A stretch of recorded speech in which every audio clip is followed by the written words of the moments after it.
Tom here. Finally got a day when I could get out and do some suspension testing on the UDR here. So if you saw my last video, you'll see I installed these LX bypass shocks on the rear here, and I've also did the Traxxas Variable damper kit in these sprung shocks, and then also in the non-sprung shocks on the front. So we'll do some testing today and see how this works out. I haven't run my UDR at this spot yet, but it's a nice sand pit. Some of the sand is a little too deep for this size wheel, so we'll see how it goes. It rained yesterday, so it's nice and packed down, shouldn't be too dusty. And yeah, let's see if we can get a good baseline on this suspension and see how it works out.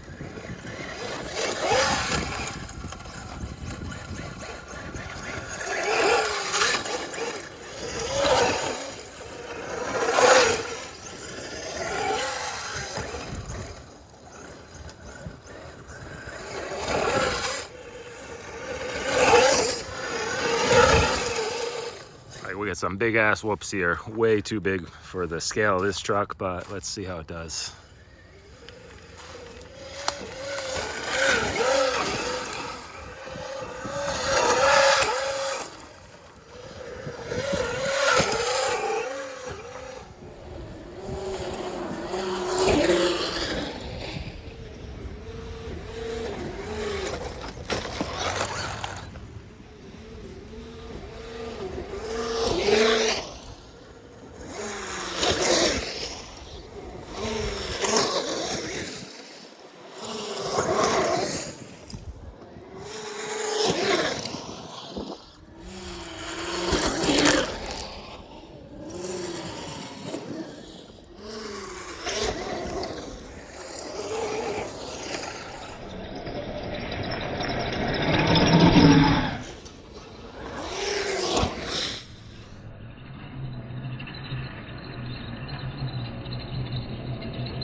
Okay guys, so far I'm pretty happy with it here.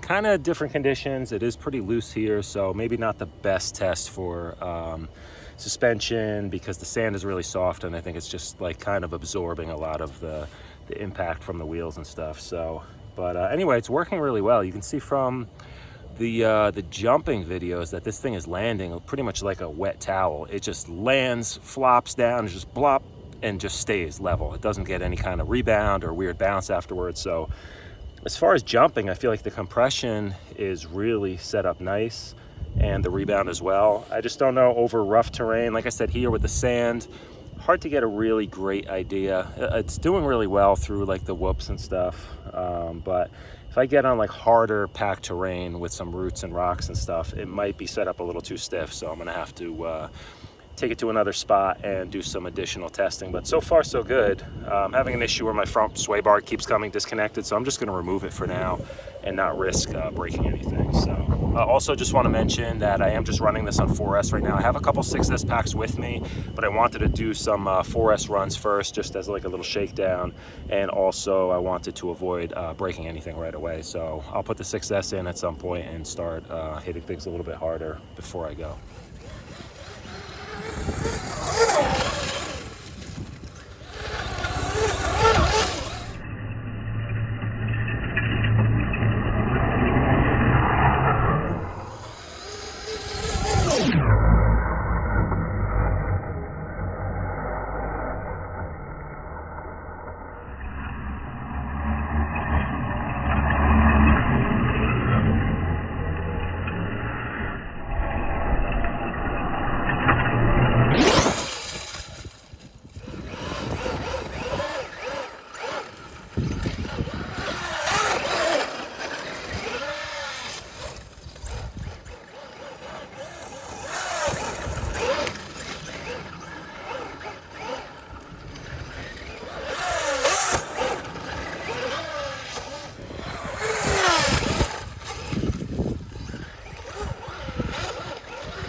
having an issue with my little pigtail connector for my battery. The solder actually came disconnected, so I have it just jammed in there for now, but every time I land off a big jump, it's popping out. So as you can see from the jumps, this is probably the highest I've ever jumped the UDR here, and partly it's partly due to it being soft sand. I'm not too afraid to land all screwed up in there, but this is the flattest and straightest this thing has ever jumped, so that's a pretty good indication that at least I'm headed in the right direction with the suspension settings. I do think the compression on the rear is a little too stiff, so I'm gonna have to play around with it. And I keep getting, as you can see or hear, again, these suspension link ends, anytime it's dry and dusty, they start to bind up and just get really creaky. And I got to figure something out. I don't know if I'm going to try going with some RPM lower arms and go back to, you know, try a different top arm. I don't know what I need to do with this, but I really want to free up this rear suspension a little bit. But it does feel like maybe a little bit too much damping in the back, so I might have to play around with that. I'm going to mess around with these adjusters more. I might try and hit another spot now and see if I can find a better test area for these. So anyway, guys, stay tuned for more videos for tuning the suspension on this, but definitely a huge difference in terms of resisting bottoming out with the stiffer springs and the variable damper kit in there. And these bypass shocks on the rear are so far doing a nice job. They look super cool too, so that's an added bonus there. But yeah, guys, stay tuned and check back for more videos with the UDR. Thanks, guys. Later. So we'll say this, as is pretty typical with suspension, if it feels too stiff, it's probably going to work better at higher speeds because the impacts are a little bit greater. So I noticed when I switched from 4S to 6S, the suspension did seem like it's working a lot better, especially over this rough section back here, kind of flying back and forth. And that's just because the speeds are higher, the impacts are greater, and it really seemed like that's what the suspension was better tuned for. So I'm gonna wait and see. I'm not gonna really mess around with this setting too much until I run it at a few other spots on 6S.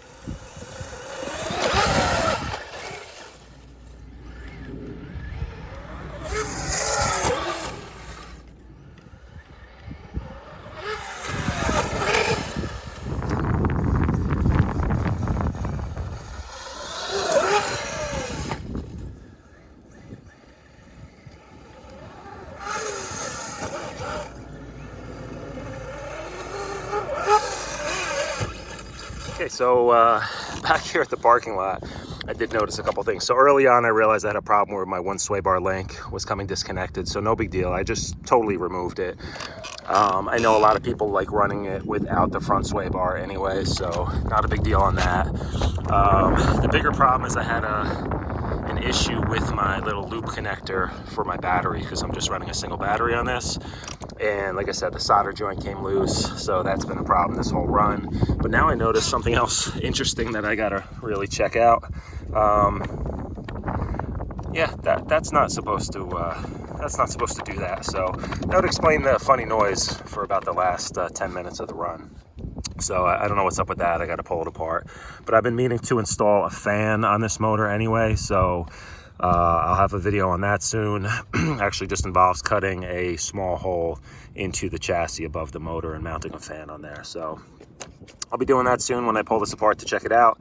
Also noticed I snapped another wheel hex pin, so I'm gonna have to order up the Vidavon spline drive shafts, and that should take care of that problem. So anyway, guys, and I want to remove this. This was on here when I got this truck, so you can see part of it's missing down here, but it just adds weight and it doesn't really do much. This thing keeps getting caught on everything, so I'm definitely going to pull that off of the rear. I do like the front. This has some pretty good protection here, so I'm going to leave that on. I'll probably pull this off and that off.